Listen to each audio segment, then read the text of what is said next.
Osrednji del Kitajske je v primežu neugodnih vremenskih razmer, ki ga spremlja močno sneženje.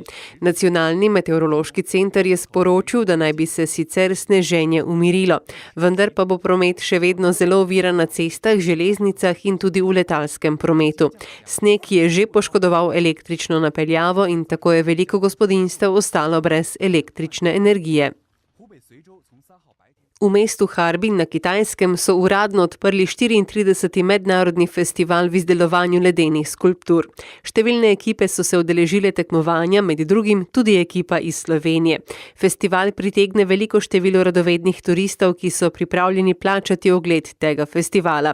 Statistični podatki za lanski festival so slika zelo dobre bilance, saj so se prihodki od turizma v primerjavi z letom poprej povečali za skoraj 16% in dosegli skoraj 29 milijard juanov.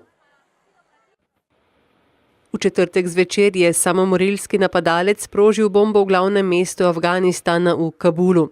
Med demonstracijami malo pred 9. uro zvečer se je sprožila bomba v bližini policistov, ki so vzdrževali red in mir na demonstracijah.